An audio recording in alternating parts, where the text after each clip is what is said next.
talk about innovation in business email. And we have quite an interesting speaker here right now. He's Director Go-to-Market at Titan. Please welcome Gaurang Sinha.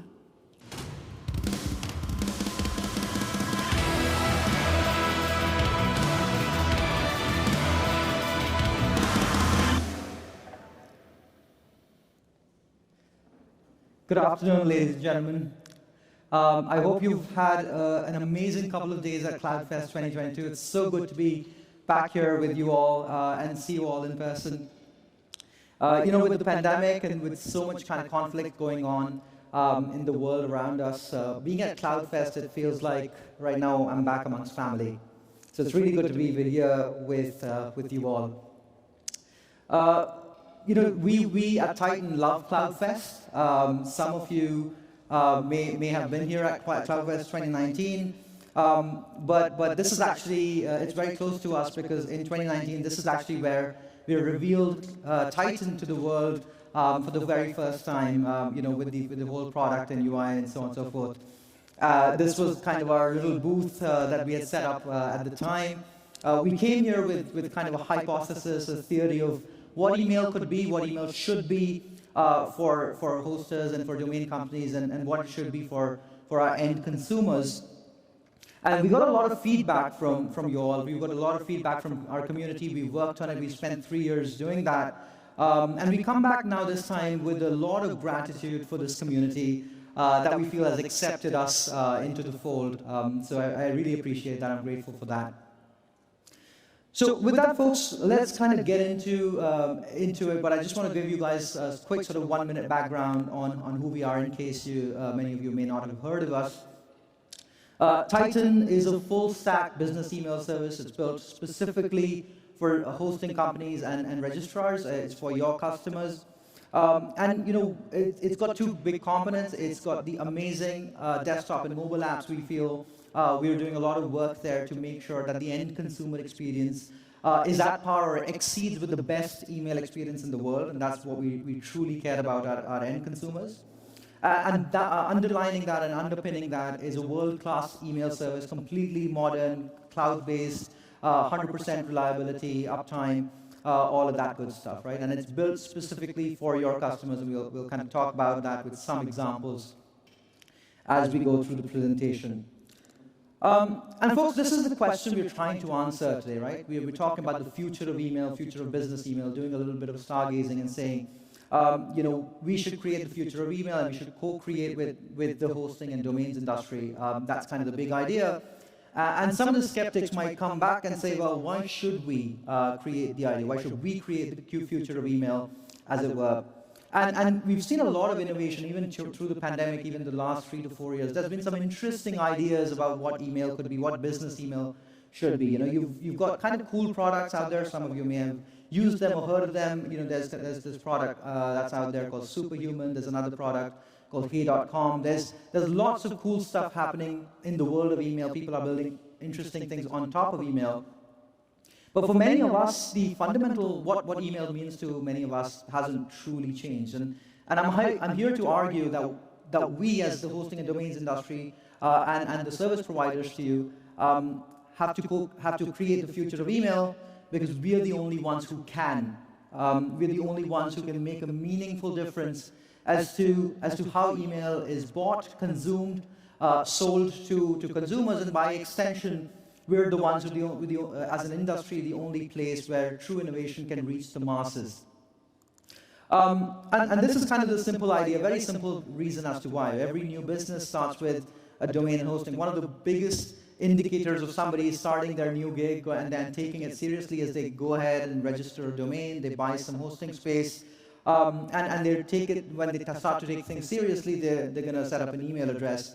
And that's kind of 60, 80 million new users coming into the fold every year. And even through the pandemic, we've seen kind of unprecedented growth. You've heard about this notion of the Great Resignation, where a lot of folks are leaving their full-time jobs, starting things by themselves, and they all are coming to us. They're coming to us to start their new idea, their new yoga class sessions, their new sort of business or their new brand. And so that's why we have the opportunity, and we're the only industry with the right to play and the right to win in this space.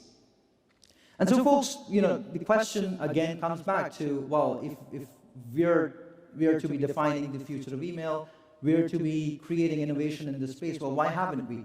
Why haven't things changed for a long, long time in this industry? And that's kind of one of the reasons as to why we exist. But before you do that, let's get you guys involved. Let's do a quick experiment with everybody in this room right now, okay?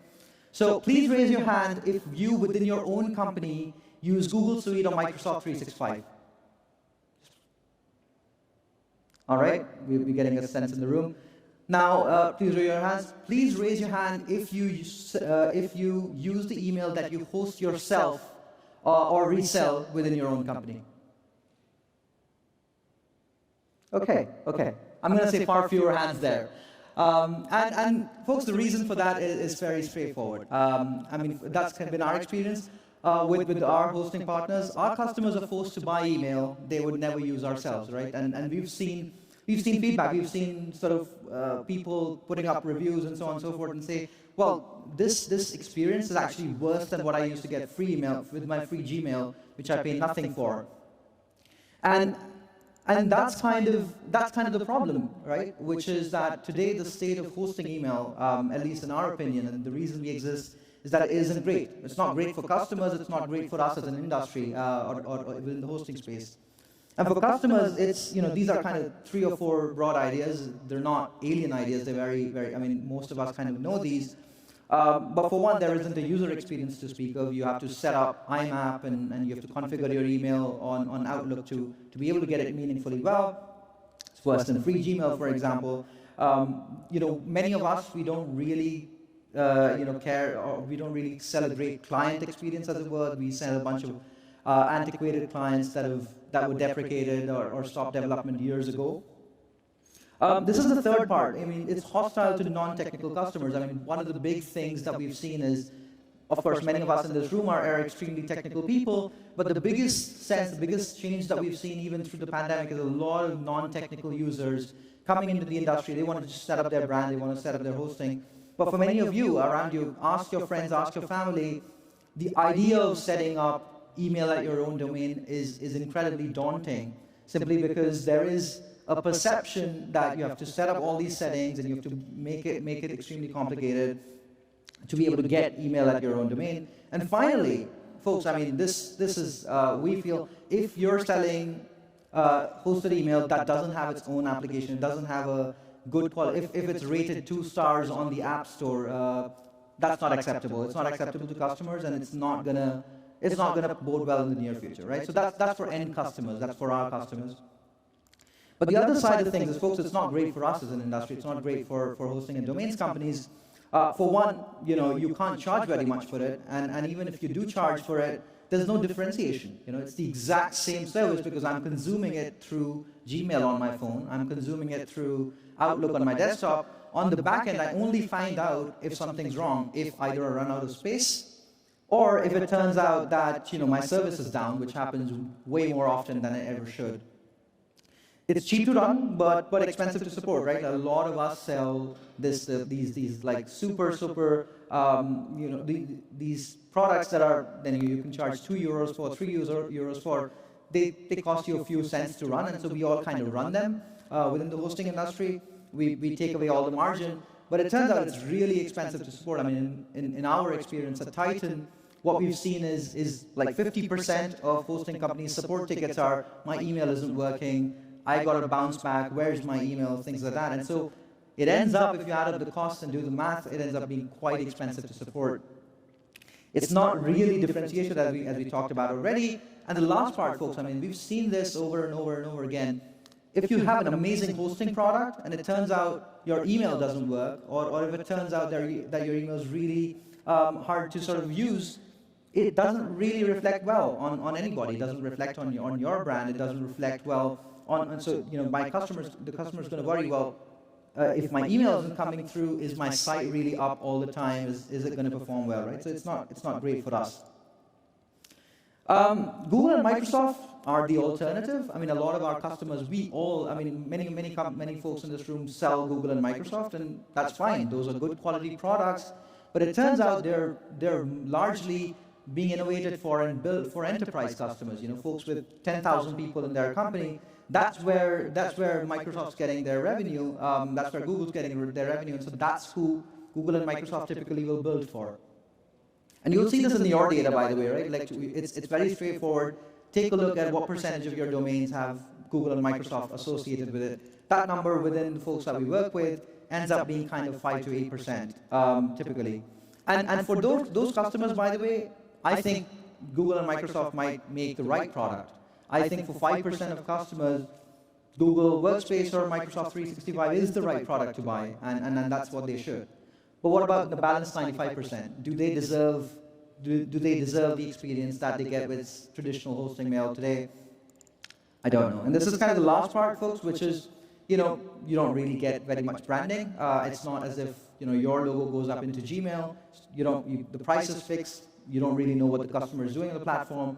And the last part is, it's not as if anybody's asking for our feedback as an industry. It's not as if folks are sticking around and saying, oh, hang on, what does hosting company X want, and have a product pipeline for them.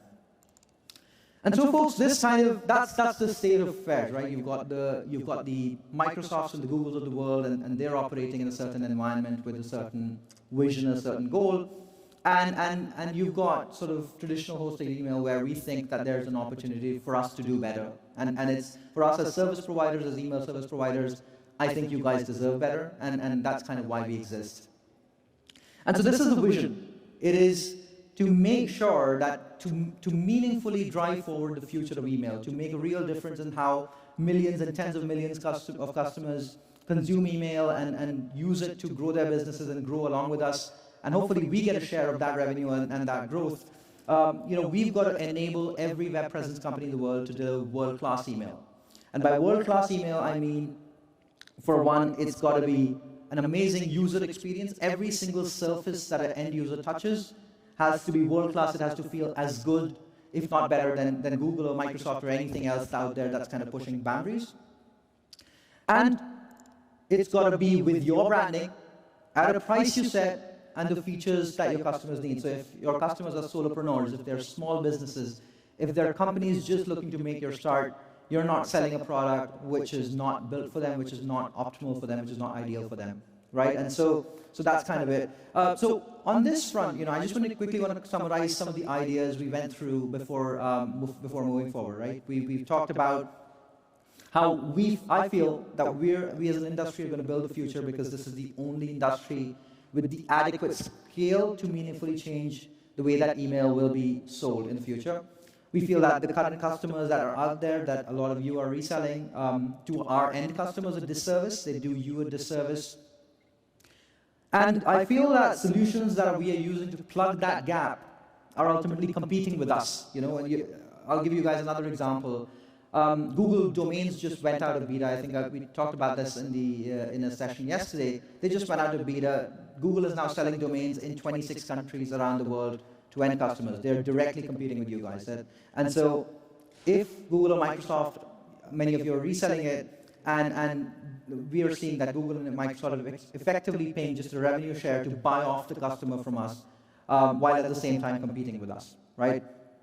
So folks, now coming back to this vision, talking about enabling all of the web presence companies around the world to deliver world-class email, what I want to talk about now is some data, some insights, some true results that we've seen that we think have to a certain extent give us an idea of what the future will look like. And so before we do that, I just want to jump in and talk about what are the ingredients, what's needed for us to define and build the future of email. And so folks, these are the ingredients. You've got to build an amazing product and features that solve real problems for this customer persona. We'll talk about the persona in a second. It's got to have commercial innovation. So you need ultimately for us to get to a point where our growth is proportionate to the growth of our customers, and so we have some ideas on how we can perhaps do that. And then finally, there's this philosophy of how to build for this market, how to build products that our end consumers need, and ultimately we feel deserve. And so to do that, let's kind of jump into the first broad idea, which is this notion of product innovation. Solving use cases for our customer persona. So the best product companies, the best products, the ones which hit multi-billion-dollar valuations, we've seen this over and over and over again. Great products solve specific problems for specific people. They're not general-purpose products. They're not platform services. They end up ultimately solving a real need that has a certain monetary value. And we've seen this with email. Email's a basic service. It's a protocol that many of us have used to do many things. But for the most part, we've seen this kind of evolution of email from being a general purpose service, with a CC, BCC subject from to message, the standard inbox experience. We've seen an evolution from that to multi-billion-dollar companies. Products like HubSpot, Front, MailChimp are all ultimately products that leverage email to solve a certain need, and they earn hundreds of millions of dollars in that. And so our vision, especially at Titan, is that the most successful companies that will define the future of email, we hope that we will certainly be one of them, will be the ones that innovate on the core product, on every single part of the user experience that the end customer touches. So we talked about persona, we talked about, well, who do we build for, right? And many of us have both reseller and retail businesses. But I'm going to focus today's conversation on the product side, specifically to retail customers. Who are our customers? Our customers are solopreneurs, small business owners, professionals, influencers, e-commerce, like little e-commerce stores, things like these. This list is certainly not exhaustive, but we feel the smaller this list actually is, the better. And this is kind of our philosophy and our approach. Who are our customers? And so if we think about what's the persona that we're solving for bloggers, we're solving for founders, we're solving for sales teams and customer support. When a new business is born, many of our customers don't have the revenue, they don't have the ability to spend on a CRM, or they don't have the ability to spend money on a sales tool. And so ultimately, email ends up being kind of the first platform, the first level of defense which solves all of these cases before ultimately, of course, companies grow and solve that. And so if I believe that we can meaningfully start solving for some of these customer needs, we have an opportunity to perhaps add greater value than we do right now. And so I want to give you a couple of examples of areas of product innovation, which surprised us as we experimented ourselves, right? So what you see up on the screen is this tiny, nifty little feature that our product team put together. It's almost the simplest feature you can think of. We noticed that a lot of Titan customers were using Titan to end up sending sales emails. They would reach out to 100 people, cold email them, and then they would try and sort of reach out to them over and over again until they found that solution. And what ended up happening a lot of times was there was no easy way to track things, because these customers don't have a CRM. They're keeping stuff in an Excel. They're not really very particularly organized. And so we built this tiny, nifty little feature called follow-up reminders. And all it does is that you can, against every email, ask to be reminded if you don't get a reply from your prospect or from your sales lead. And that's it. It turns out this is what ends up solving for a very real need which our end consumers have. Another small one is email templates, right, folks? A lot of our customers similarly are marketing folks. They're sending out marketing mailers, newsletters to end customers. We put in this tiny little feature. We build email templates for every single customer. We've got a bunch of templates that are out there, and you can actually request our marketing team to build out more templates, within the app itself. Again, very tiny, very neat little feature, ended up sort of solving for a lot of customer use cases. And so suddenly, as you go down this direction of solving specific problems for specific customers, you end up creating A, differentiation, B, you create sort of stickiness, because now it's much harder for me as a customer to say, oh, hang on, let me just move somewhere else. And so we believe that this is one area, one potential direction of product innovation that's potentially meaningful to our end consumers. The next one is, folks, as far as product innovation goes, this is what our belief is, that great email is table stakes. Today, if the hosted email service that you sell isn't at least as good as Gmail in terms of service experience, in terms of apps, we're not doing it right, because we're worse than a free product.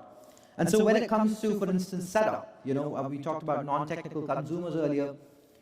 If your app requires any setup, or if you have to go and fiddle with IMAP settings and MX records and things like that, you've already done it wrong. Email has to be as easy as downloading an app, signing in with your username and password, and that's it. And so for that, we feel, particularly the approach that we've taken is to build our own zero setup world-class apps, which have their own cloud infrastructure, which have their own proxy layer, and they ultimately connect seamlessly into a single experience for end consumers. And folks, I mean, the big data point that again was what we found surprising. Titan also supports IMAP and POP, by the way. It's completely open, based on the same protocols that emails kind of built on. And we expected a small percentage of users to kind of start using our apps.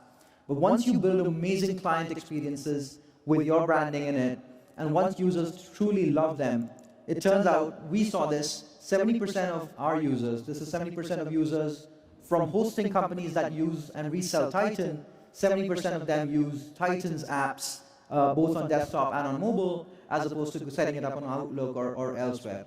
And so we believe that this gives you that surface, this gives you the ability now to be in front of your customer, and we'll talk a little bit about that on the commercial side when we kind of go through it. And the last part, folks, I mean, uptime, IP reputation, privacy, all of these are table stakes. All of these are not questions that any of us in the hosting industry should have to worry about. We certainly do, and we certainly will, and we believe as service providers, we have the responsibility to give you those answers, but at the same time, you should have the transparency to be able to see what's the uptime, what's the IP reputation, are my customers' emails safe, and you deserve the right answers to kind of those questions. So we feel like that part of any email service is now more than anything else a prerequisite, and we now have the ability to create differentiation, create amazing engagement with end customers when it comes to sort of the client experience. So those are kind of the two broad areas on this side. But this is the stuff that excites a lot of us. Ultimately, we are in email to do business. We are here to grow all of our revenue. We are here to be as successful as we can financially as well. And so, amazing email, the email of the future, can only work if there's a sound business model behind it. And we talked about some of these kind of cool apps that are out there. There's lots of cool little clients that are out there. Some of them are paid, some of them are free. But at the end of the day, a lot of that hasn't reached scale. A lot of us don't, install those apps or resell those apps because they're not making us money. And so email has to become a strong revenue center. No product, however innovative, can run without continuous investment and improvement. At Titan, we want to make the maximum financial investment into improving our apps. We want to make the maximum financial investment into sort of growing our business, and we feel that as hosting companies, you guys have to be participants into that same investment and also get the returns from doing that. So, folks, there's two broad ideas here, right? And this is where this part is almost slightly counterintuitive, because I'm going to talk a little bit about the power of free trials. So before you get the revenue, you give a little. And so we feel that one part of commercial innovation that we're going to see quite a lot, and this is something we've seen a lot of success in, is lowering the entry barrier, making business email at your own domain so frictionless, as easy to get as you would, as you would do to get a free Gmail account. And to do that, we've spent a lot of time innovating in this area. A lot of our partners, which I'm going to call out and show you guys examples of, have spent a lot of investment and time in finding the right model to do this, right? And I want to give you guys a couple of examples. Up on the screen is a screenshot from WordPress.com. So WordPress.com is a strategic partner of Titan. They're actually investors, and they invested in a recent investment also in Titan while doing this at $300 million. And this is the experience that you see on WordPress.com. What we've done is we've given them, the end customer 3 months free to set up an email account, access email within 1 click, and do it without paying a single dollar down, right? So it's 90 days. It's a long period of time for anybody to start using start using email at your own domain. And what we are seeing with this particular commercial model is that if you make this experience entirely frictionless, the data that we are seeing is 60% conversion on trial plans. So if you've got 100 customers without even thinking about it, setting up that email, setting up their web presence, and starting to use that service, It turns out that 60% of them will convert to a paid plan. And this is data that we're seeing sort of in developed markets like North America and Europe, but also in developing markets like Latin America and Asia as well. So this is blended data. In fact, we're seeing even higher conversion in developed markets. So if many of you who are focused on Europe, for example, in Europe, for instance, the numbers are significantly higher. Another example of commercial innovation is what we are doing with domains. So Name.com is an amazing new company, new partner of ours. We've started working with them quite recently. And again, this is a company that sells a huge volume of domains. What we've done is we've said with every single domain, you get 90 days of email free of cost. It's zero setup. You put in your email address, you put in your password, all of the magic MX setup, all of that happens in the back end. You put in your email address, and the next step is you log into your inbox. It's got to be that simple, it's got to be that fast. And again, what we are seeing is some incredible data in terms of the amount of users provisioning this and starting to use this. And the benefits of these folks, the benefits of making email entirely frictionless are not limited to email revenue. When it comes to revenue, you guys, many of you know this, if you see correlation data between the number of users who set up email and how they retain at the end of 1 year, versus data from customers who don't set up email, the amount of the delta is very, very perceivable. It doesn't matter what product it is, if it's hosting, if it's domains, an email attached means much higher retention, much higher revenue, much higher LTV, right? And so that's what we're ultimately solving for. You'll certainly get the amazing email revenue that's kind of that you deserve, but on top of that, your core products become stickier, customers stay in your ecosystem for longer. And this is the last part in the commercial innovation side of things. Many customers don't buy email on day one, and by the very nature of it, hosting and domains are products that a user logs into, they provision, they set up their cPanel, they install WordPress, and then for the next year, for the most part, they're going to live in WordPress. They're not going to come back to cPanel. I mean, of course, there are use cases where they will, but for 50%, 60% in many cases of your customers, they're just going to live in a different part of your ecosystem. And so we have to go where our customers live and where our customers stay. And so this is why certainly at Titan, and we feel like everybody in the industry should be doing this, is to make sure email it's super easy to integrate and it's available in cPanel and Plesk. And we've made a significant investment in making sure that with the Titan plugin, you can actually provision email within WordPress.com, within WordPress as well, using our Titan WordPress plugin. And so this is not just us, by the way, this is, at the end of the day, a call to action to the industry to make sure that providing email should be as simple and as straightforward for you guys as a hosting company. You shouldn't have to spend months integrating an email solution. It should be as simple as installing the plugin for your customers, integrating billing, and that's it.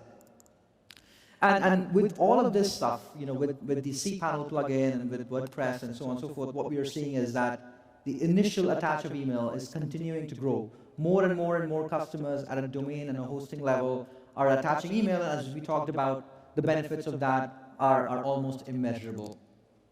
This is the last part, folks, on the commercial side of things. All of us have hosting and domains brands. We sell, in many of the cases, almost the same product in different ways, in different packaging, and so on and so forth. And so we've seen a lot of value in ultimately creating differentiation and value for your customers. So, brand equity is something that we've seen can go a long way. In Titan, particularly, we are trying to solve for it, and we think that everybody else and every service provider in this space ultimately should start solving for it. And so we feel when you've got a combination of amazing application, an amazing surface where 70% of your hosting customers are ultimately using and working with email, and if you put your brand in the very center, if you ultimately put your brand in front of 70% of your customers for 150 hours a year, those customers aren't going to go anywhere else when they need to buy an additional product, when they need to buy more space, when they need to perhaps invest in other solutions, whether it's cloud, whether it's domains, whether it's anything else. And so we believe that this is, the branding, the compound interest from having customers in the interface that you control with your branding in it is, again, an incredibly impactful thing on the commercial side of things. And folks, this is the last part. This is, this is the third big ingredient. This is, again, a big prerequisite as far as we feel our vision goes of the future of email, which is that it has to be co-created with the industry. It has to solve for needs that you guys have. We cannot innovate in vacuum. We cannot innovate without kind of chatting and working with our partners. And so we, at the Titan model, certainly we're able to talk about the way that we approach things, which is we feel that a hosting company, a domain, has a specific role in terms of a commercial relationship. It has to work as a true partnership. And the partner side of things, the partner chooses the pricing and the packaging and the persona and the geography, all of the things that you guys know incredibly well. You choose the right product bundle, whether should it be a trial, should it be a bundle, should it be a standalone email sale. You build the right upsell paths and make sure, because you know your customers the best.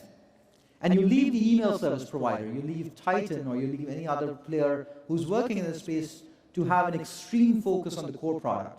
To solve for the needs of your end customers, to make sure that the email application that every end consumer touches is ultimately the best experience that can be humanly made. And so ultimately, it's also our responsibility to work very, very closely with our hosting partners and with our domains partners to kind of solve and approach that. And so, folks, the way that we think about this commercial relationship is also we have to have true partnerships. We can't be a vendor to you. It's got to be a shared upside. It's got to be a revenue share model, and that's certainly what we follow. And that's kind of what a revenue share model ultimately is what is going to give us the returns in terms of long-term investments. When you share the upside and there is no risk, that's truly when we can make long-term bets in the interest of our partners. I'll show you guys kind of how that's panned out. And the last part, this is what we bring to the table, is that when you start working as a partner as opposed to a vendor, what ends up happening is that you end up sharing information, you end up sharing data. If you want to enter a new market, if you want to enter a new industry, we feel that it's our responsibility as a partner to be able to share as much information about what the industry is doing, how they're moving in a certain direction in a certain market.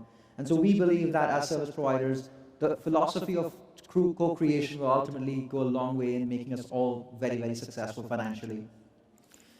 Folks, this is kind of very, very quick high-level highlights on the way that we approach things. We for instance, set growth-oriented goals versus completion goals. So, for instance, in our own OKRs, which we follow, we set goals like increase attach rate from X to Y, and we increase conversion rate from X to Y, and we co-own these goals with our hosting partners.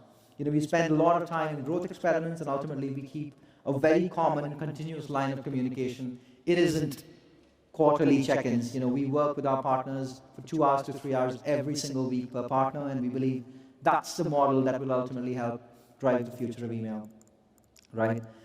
And ultimately, folks, this is just one example from one of our partners. This is, this is what we did. We started with an MVP launch. This was in October 2020. We spent approximately, we spent about 2 months looking at all of the data, looking at all of the opportunity, and we said, well, this is what the points of friction are. We launched localized pricing with this partner. We launched native billing with them. Immediate double in terms of volume of email, right? So what we track is, the number we track is attach rate, which is percentage of domains or hosting of the core product that create email accounts. And again, we worked a lot on those experiments, iterated, and again, double the volume in sort of March 2021. As we speak, actually, we're at about 8 times the initial volume following that philosophy of co-creation. So folks, that's about it, which is that we've now talked about the 3 ingredients of success. I think all of these 3 are incredibly important in terms of us defining the future of email. They're going to be product innovation, commercial innovation, and co-creation. So I'm truly looking forward, folks, to working with all of you and building the future of email together with you all. Thank you so much. Darren, thank you so much. And again, congratulations on this great investment of WordPress. Big one, very important. Thank you so much.